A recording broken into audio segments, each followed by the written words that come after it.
All right. Looks like we are live. Hello for those who are joining live today, and for those who are watching this after the fact, happy Wednesday, and welcome to another video in my Neville Goddard lecture series. Today we're going to be diving into part 3 of Neville's book, The Power of Awareness. So it's not going to be a lecture in this part here. We're going to be breaking down his book, and I have links to part 1 and 2 down in the description box. So if you haven't started there, I would start there.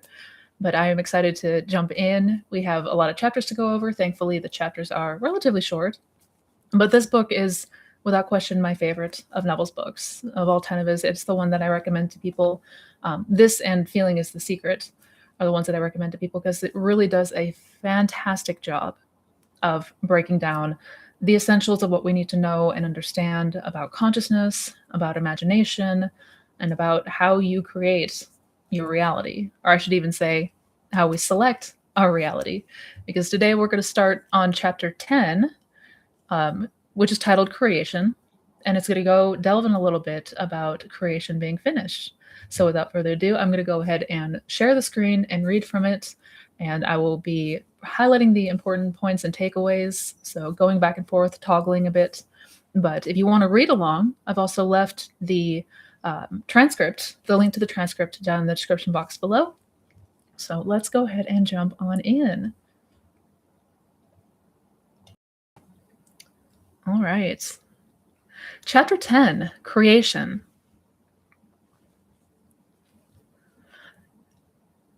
And it starts with a quote from Scripture. Quote, "I am God, declaring the end from the beginning, and from ancient times, things that are not yet done." Isaiah 46, 9 and 10. Creation is finished.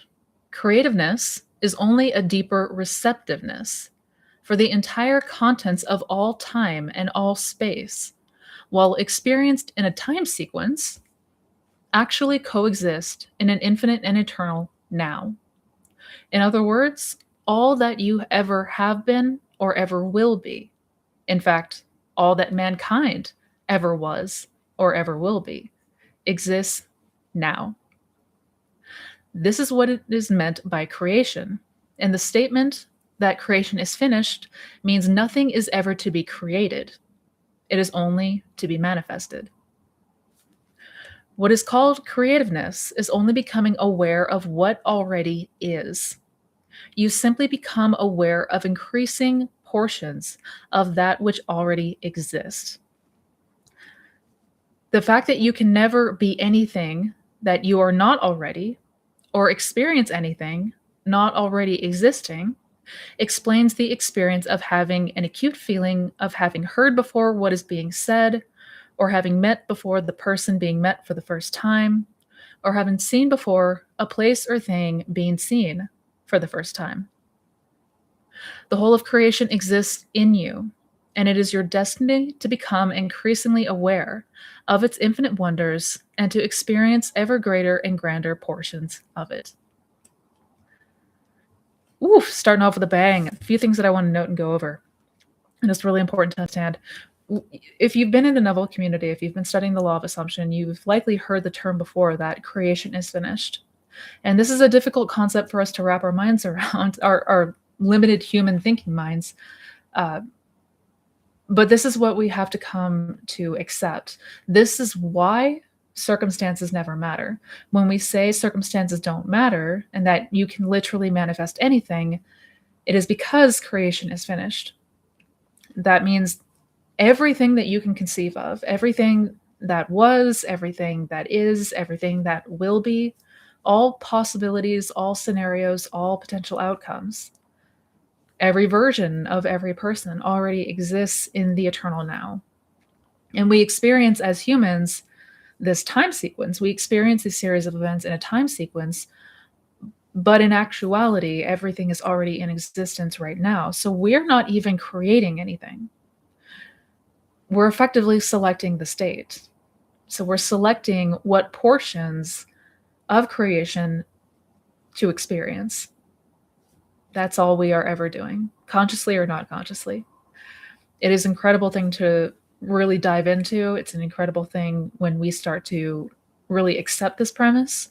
And we've even got quantum physics starting to give us a glimpse into the fact that this is the truth, that there is no one singular universe just happening in a time sequence. All realities exist, and they exist right now. This explains deja vu, and that's what Neville was talking about. This explains that phenomenon of when you meet somebody for the first time, but it feels like you've met them before, or when you go to a place for the first time, but it feels like you've been there before. We've all had those moments, we've all had those experiences, and that's because, well, we have been there before. We have met them before in another timeline or in another state. But that everything exists within you. Everything exists within consciousness. And that's why it is literally impossible to not manifest something. That's why nothing is off limits for us.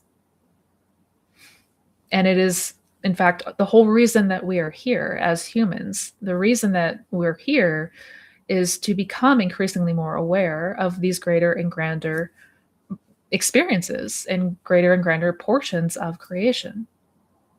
Basically, it's to evolve and to grow. Now let's go ahead and continue because there's still a lot to dive into.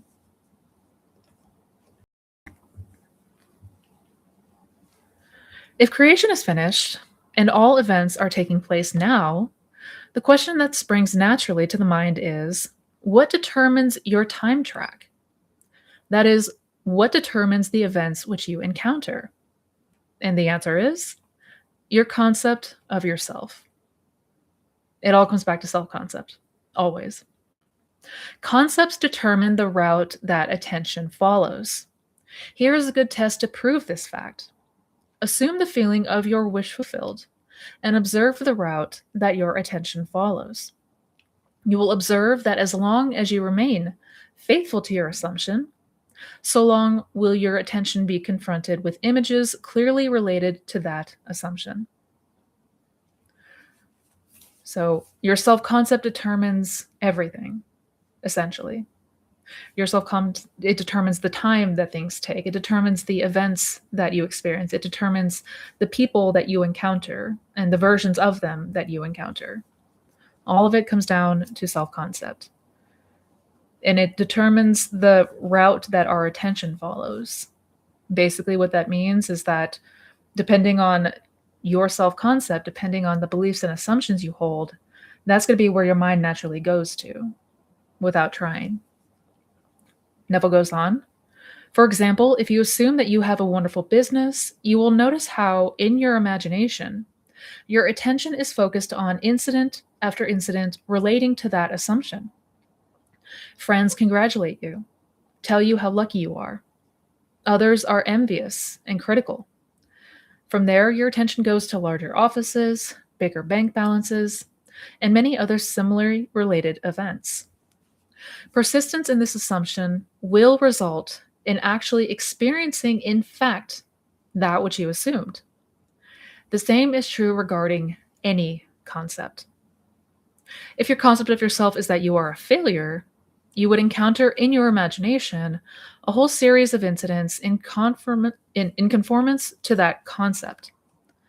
Thus, it is clearly seen how you, by your concept of yourself, determine your present, that is, the particular portion of creation which you now experience, and your future, that is, the particular portion of creation which you will experience. So, just to clarify, because that may be a little bit confusing for some people, but your self-concept determines where you naturally go in imagination. So this is the things that you go to automatically. So if you have the belief, the assumption that you are a successful business owner, then your mind is going to naturally gravitate to these ideas, these images of bigger offices, bigger bonuses, seeing yourself presenting on stage. I don't know, it could be anything. But that's all going to come to you naturally as far as your attention is concerned, where your imagination naturally goes. And this is why self-observation is so important and tells us our concept of ourself, our beliefs, our assumptions, the state that we're occupying. because it's all going to be where your mind goes naturally. Depending on the beliefs and assumptions you hold, that's going to be where you naturally go. And why also, if your belief is that, you're a failure, then that's going to be what is constantly returning to in your mind. And you're not going to have any resistance to going there in imagination, right?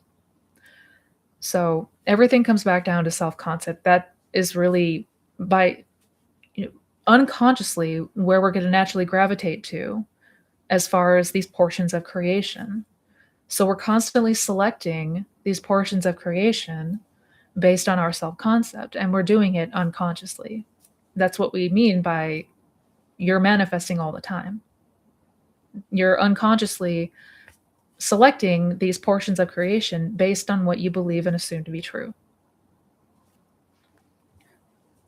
Let's continue on to chapter 11. Interference. You are free to choose the concept you will accept of yourself. Therefore, you possess the power of intervention, the power which enables you to alter the course of your future. The process of rising from your present concept to a higher concept of yourself is the means of all true progress. The higher concept is waiting for you to incarnate it in the world of experience. Another quote from the Bible. Now unto him that is able to do exceeding abundantly above all that we ask or think, according to the power that worketh in us, unto him be glory. Neville says, him that is able to do more than you can ask or think is your imagination, and the power that worketh in us is your attention. Understanding imagination to be him that is able to do all that you ask, and attention to be the power by which you create your world, you can now build your ideal world. So with the power of your imagination and your attention, you can literally create anything, or I should say, you can select any portion of creation that you want to experience. Imagine yourself to be the ideal you dream of and desire. Remain attentive to this imagined state, and as fast as you completely feel that you are already this ideal, it will manifest itself as reality in your world.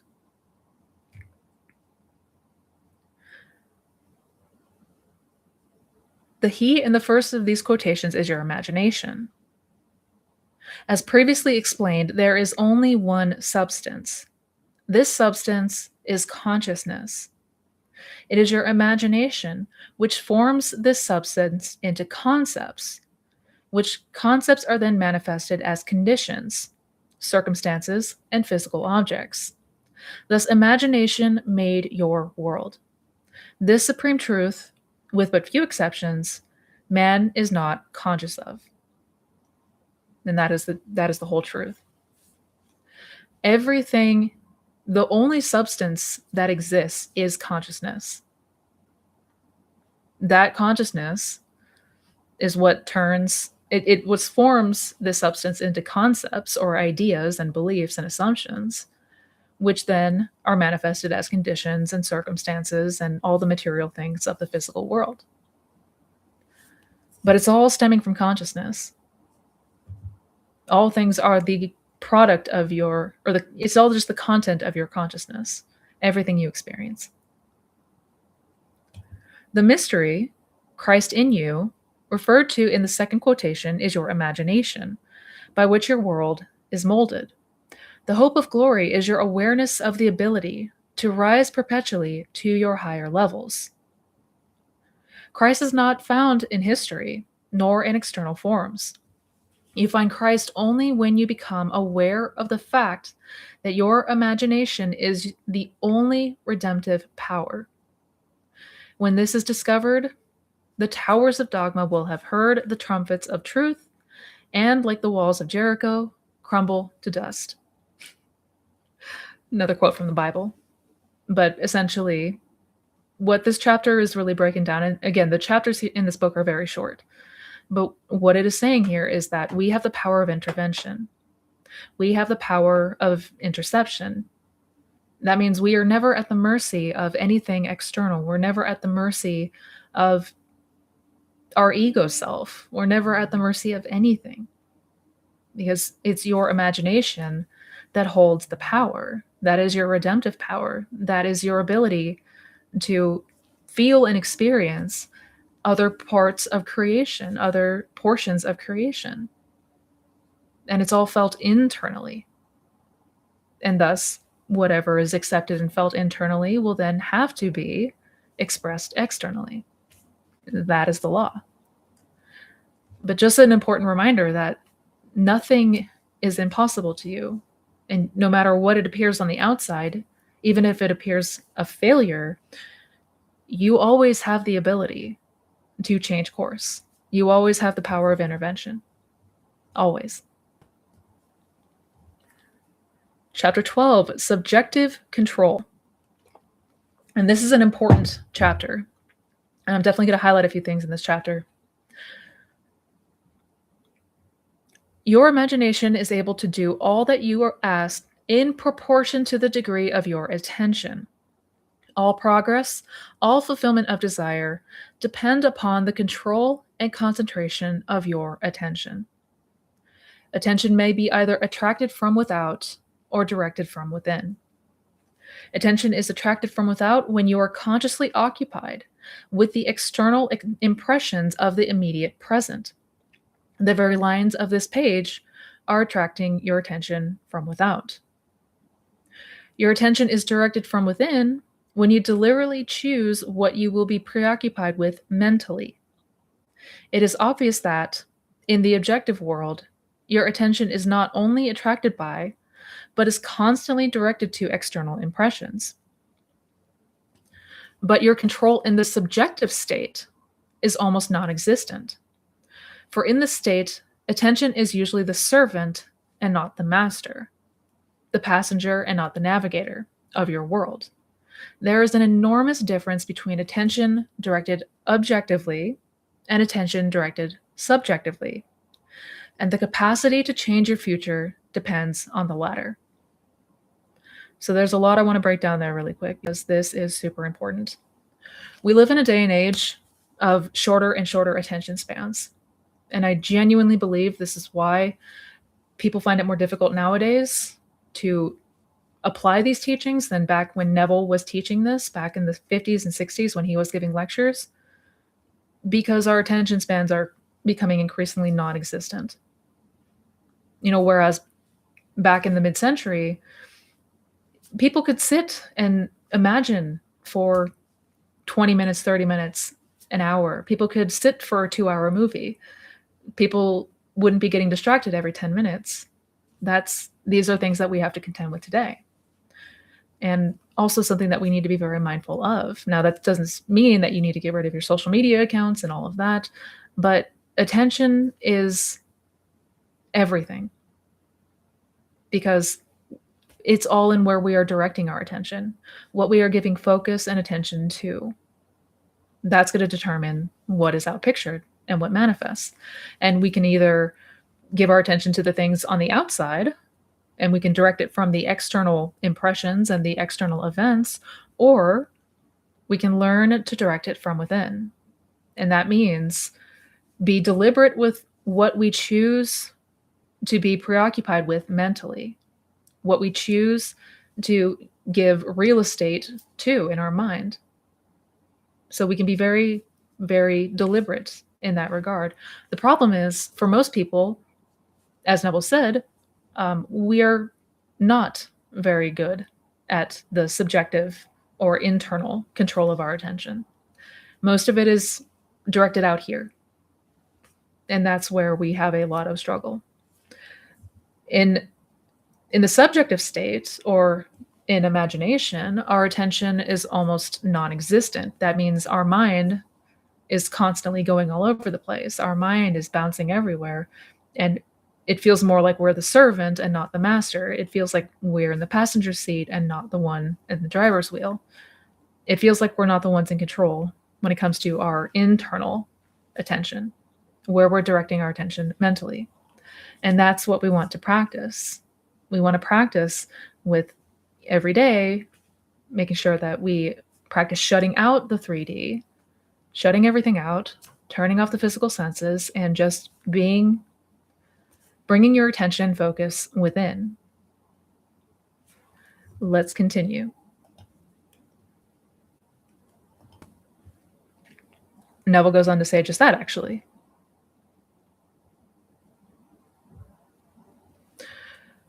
When you're able to control the movements of your attention in the subjective world, that means in your imagination, you can modify or alter your life as you please. But this control cannot be achieved if you allow your attention to be attracted constantly from without. So each day, set yourself the task of deliberately withdrawing your attention from the objective world and focusing it subjectively. In other words, concentrate on those thoughts or moods which you deliberately determine.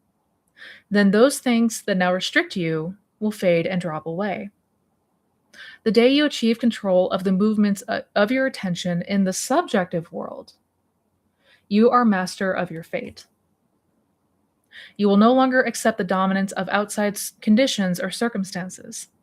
You will not accept life on the basis of the world without.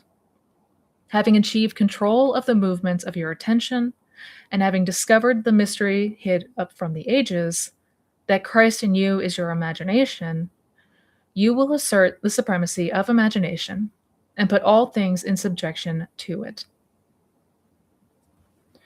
And I believe there was another chapter in this book. Actually, we went over it in part 1, I believe, called Attention. And Neville speaks more to it there as well. But it's important that we learn to discipline where our attention goes and start becoming very deliberate. And instead of autopilot, what we're used to doing is just automatically letting our mind go all over the place. We want to practice being very intentional with where the focus and attention is going internally. All right, chapter 13, acceptance. Man's perceptions are not bounded by organs of perception. He perceives more than can sense, though ever so accurate, can discover. So basically, our perception is not bounded by our physical senses, our physical world. We can perceive so much more than our physical senses are able to discover. Basically, another way of saying that your imagination can do all. In your imagination, you can do all. So don't limit yourself to the 3D. However much you seem to be living in a material world, you are actually living in a world of imagination. The outer physical events of life are the fruit of forgotten blossom times, results of previous and usually forgotten states of consciousness. Guys, this is important. They are the ends running true to oftentimes forgotten imaginative origins. So again, the outer physical events of life are the fruit of forgotten blossom times, result of previous and usually forgotten states of consciousness. What this means is that what you are perceiving in your 3D at any given time, what you perceive in your 3D in this present moment, is all the result of previous and usually forgotten states of consciousness. These are old impressions. These are all old impressions. By the time you can pick them up with your physical senses, it's already yesterday's news. That's why we have to stop taking the 3D as what's happening in real time, because it's not. And the 3D is always going to be subject to change, depending on where we dwell internally right now. Whenever you become completely absorbed in an emotional state, you are at that moment assuming the feeling of the state fulfilled. If persisted in, whatsoever you are intensely emotional about, you will experience in your world.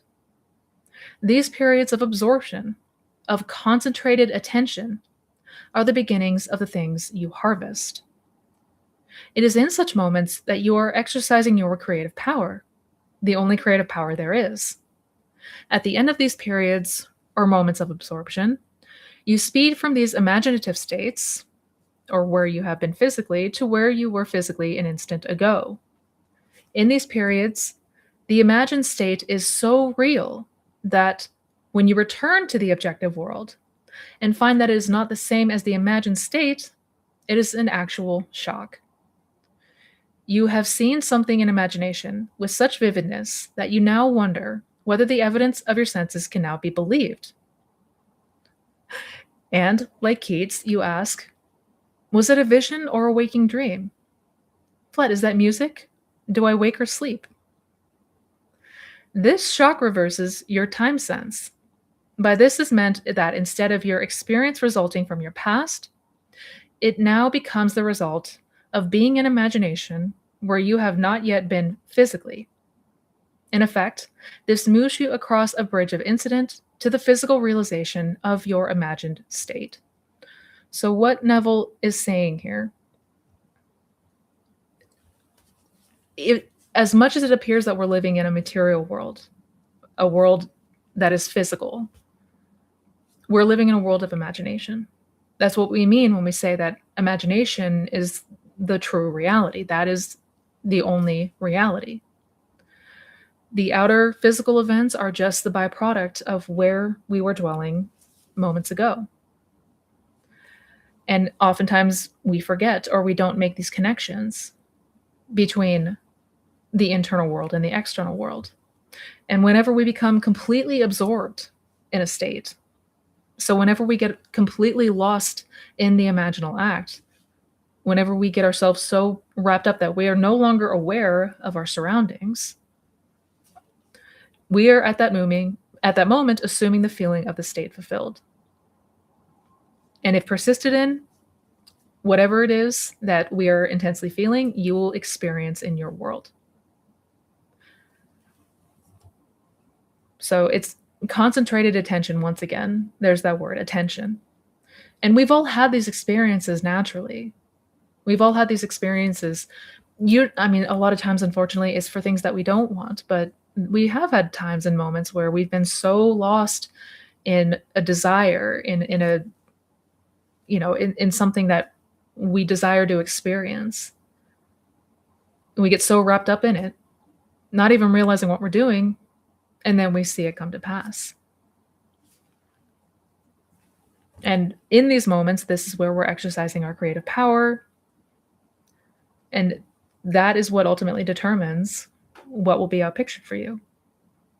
And when he talks about that degree of vividness, now I want to be clear, it is not an absolute requirement to see or experience things imaginally, with that degree of vivid imagery, but it will feel very intense. The feeling is what is completely absorbed. It's got you completely absorbed. So you're not distracted by anything else. You are completely in your imaginal act. You are feeling it. You are experiencing it. It feels like you are really there. Almost to the point where when you come out of the imaginal act, it'll be a shock to the system because it will feel like you were just somewhere else entirely. And we've experienced this before when, like, for example, we wake up from a very vivid dream that we have. We come to, and there's that degree of shock for a moment. Like, we don't realize where we are, and it takes us a second. That's similarly what it feels like. And then that's what we want it to feel like when we are going to that end, when we are imagining.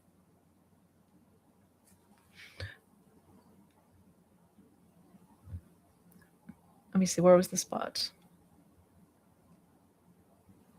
The man who at will can assume whatever state he pleases has found the keys to the kingdom of heaven. The keys are desire, imagination, and a steadily focused attention on the feeling of the wish fulfilled.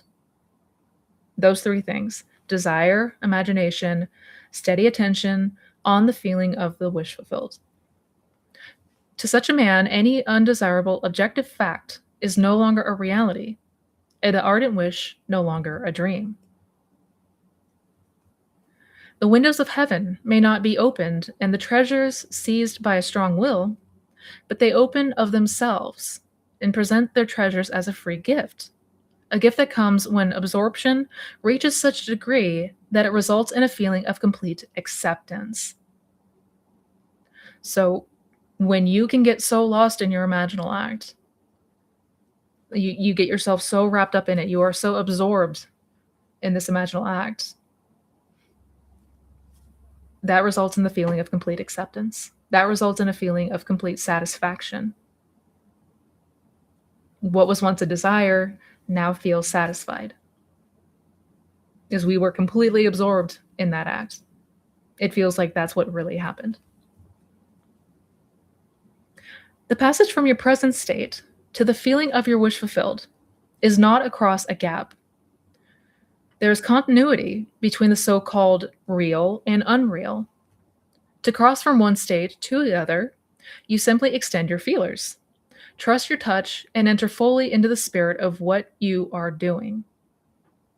Basically, use your feelers, that means use the senses, use the way of imagining that works best for you to really help you feel it. Enter fully into the spirit of what you are doing. So don't just see yourself doing something, like really put yourself in that state, in the imaginal act, be in the action, be the one that is doing whatever it is that we want to see ourselves doing. Put yourself there, actually. Assume the spirit, the feeling of the wish fulfilled, and you will have opened the windows to receive the blessing. To assume a state is to get into the spirit of it.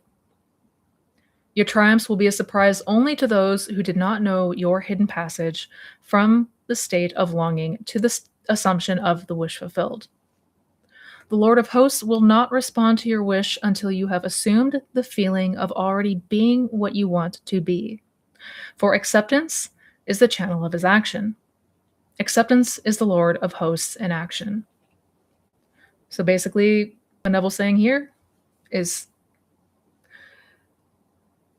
this will only come as a surprise to anyone that did not know what you were doing internally. It won't come as a surprise to you because you are genuinely going to feel different. You are genuinely going to be different. When you have taken on a whole new assumption, a whole new feeling, a whole new change in your state, a change in your self-concept, you are going to feel very different. That's what moves us from a state of longing to the state of the wish fulfilled, to satisfaction and fulfillment. Lastly, he goes on to say that the Lord of hosts, God, your consciousness, will not respond to your wish until you have assumed the feeling of already being what you want to be. For acceptance is the channel of his action. So if there's still confliction, that's why we are not seeing it in the 3D, essentially. So we have to get to a point of acceptance. We have to get to the point where this is essentially the Sabbath. The Sabbath is that period of acceptance where it feels done for you. It feels complete for you. There's nothing left to do.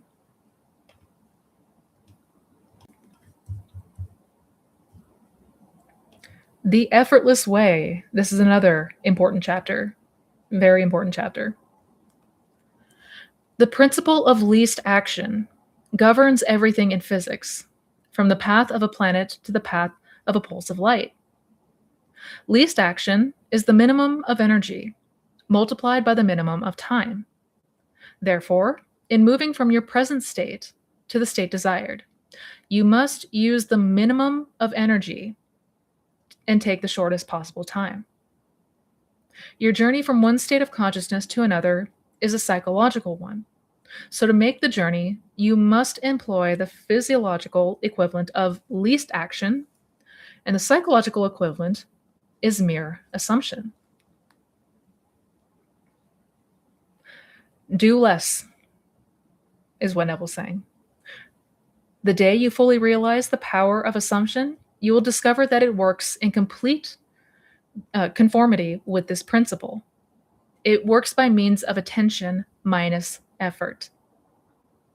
Attention minus effort is something that we want to remember always. Thus, with least action, through an assumption, You hurry without haste and reach your goal without effort. Now, I've talked previously on this channel about the law of reversed effort, but for those who may not be familiar with the term, the law of reversed effort essentially comes down to when the subconscious and the conscious mind are in conflict. The subconscious mind is ultimately going to be the winner. Therefore, it does us no good to try to get something through the act of willpower and the exertion of effort. You're going to find more resistance the harder you try to get it. So we want to always remember the principle of least action. We want to remember the law of reversed action, that it's not going to be through your conscious, limited thinking mind that you're going to be able to wrestle your subconscious into submission. That's not how this works. So attention minus effort is a formula that we want to remember going forward. And this is absolutely where most people get stuck, because unfortunately, most of us have been conditioned to think that we need to work hard for things. We need to take a lot of action, that we need to do more. We're constantly wondering if there's more that we have to do. And this is a trap. And we want to remember the effortless way, the path of least resistance and least effort.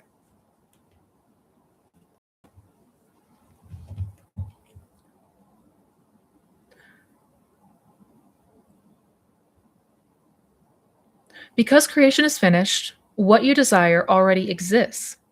It is excluded from view because you can see only the contents of your own consciousness. It is the function of an assumption to call back the excluded view and restore full vision.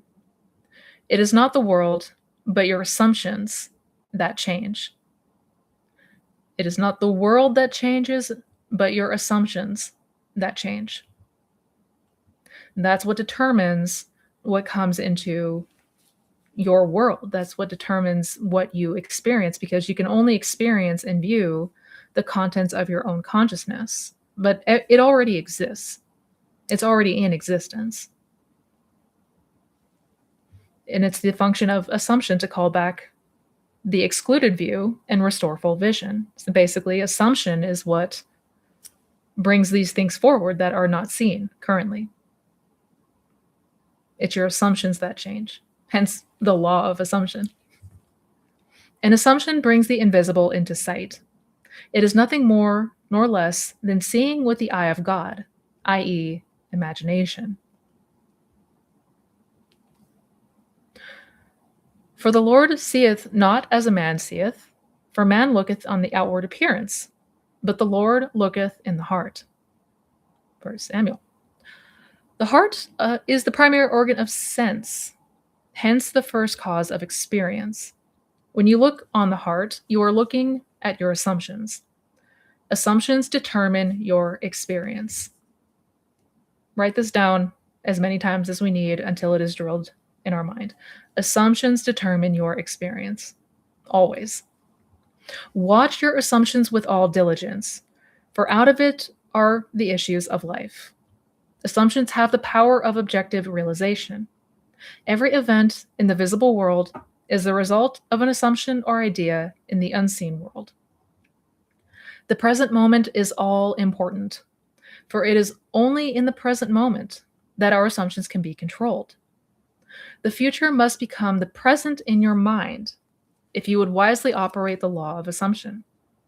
The future becomes the present when you imagine that you already are what you will be when your assumption is fulfilled. Be still, least action, and know that you are that which you desire to be. So this is why we are told to go to the end. Because it's only in this present moment that we have the ability to control our assumptions. It's only in this present moment that we have the ability to control anything. So we must make the future here in the present if we want to assume this feeling, if we want to take on this new assumption. That's why going to the wish fulfilled state and seeing yourself as you want to be is the key to everything. The future must become the present in your mind if you would wisely operate the law of assumption. The end of longing should be being. Translate your dream into being. Perpetual construction of future states without the consciousness of already being them, that is, picturing your desire without actually assuming the feeling of the wish fulfilled, is the fallacy and mirage of mankind. It is simply futile daydreaming. And what most of us are unknowingly doing. This is where a lot of the struggle takes root. This is the root of a lot of the struggle that we have. The end of longing should be being. When we are feeling and being the person that has our desire, we're not going to have that longing anymore. We will feel satisfied. We'll feel fulfilled. Perpetual construction of future states without the consciousness of already being in them is the fallacy and mirage of mankind. And this is what we're constantly doing. This is thinking of our desire versus thinking from it. Basically, we're constantly seeing our desire as something that we need to obtain, something that we want, but it's always out there. It's always in the future. It's always out of reach. That's what Neville means by perpetual construction, but deferred occupancy. We are not actually occupying that. We're seeing our desire, but we're not experiencing ourselves as having it, as fulfilled by it. And this is the fallacy and mirage of mankind. It is simply futile daydreaming. So this is absolutely what we want to get out of the habit of. It's just thinking of this desire and how am I going to get it and what's going to need to have to happen. Don't give your attention to trying to fix the problem. You fix the problem by going to the future, making that future the present, here in this present moment, in your imagination, and you're already having the experience of what you want.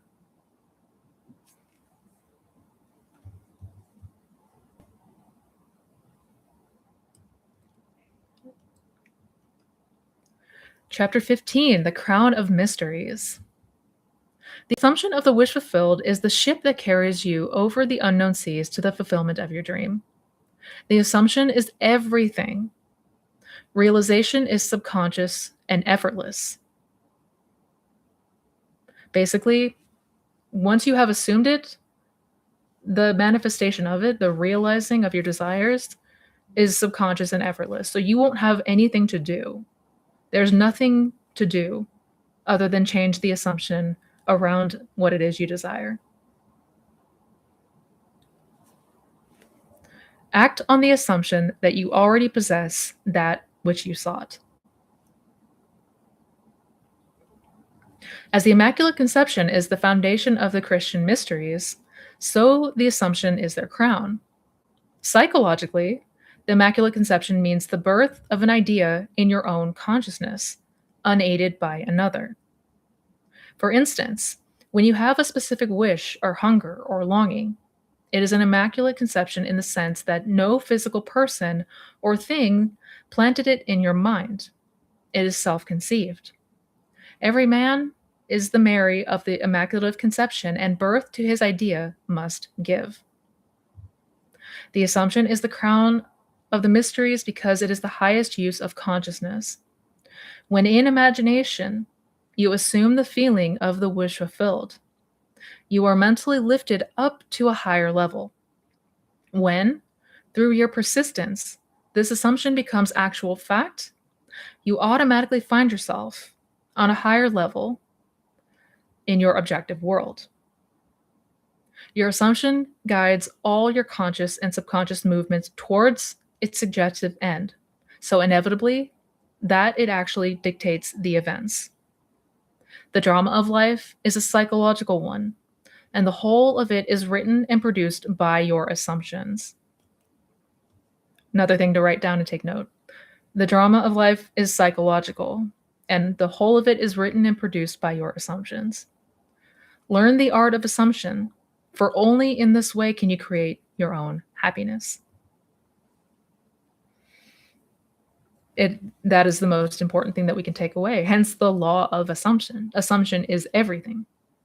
Assumption is what determines your bridge of incidents and what determines the events that you experience. It guides all of your conscious and subconscious movements. It guides everything. So all we are learning to do here is to use our imagination to experience whatever it is we want to experience. And inevitably, we will take on that new assumption. The more that we occupy this new state internally, the more that we return to our wish fulfilled and really put ourselves there, feel ourselves in that state, it's going to take on a new assumption. That's how we change our beliefs and assumptions, is through the use of imagination and going to the end, and through the medium of feeling it, experiencing it internally. Now, and again, I know that some of this can still take a minute to really accept and digest. And I know some of this, may be things that we've already heard before, but it bears repeating because as humans, we forget. As humans, we are conditioned to go right back into old ways of thinking, right back into autopilot, right back into old habits. So we have to be diligent in reminding ourselves. That's why Neville was so repetitive. That's why I'm so repetitive on this channel. Because we have to keep continuing to come back here until this new way of thinking, until these new assumptions become dominant for us.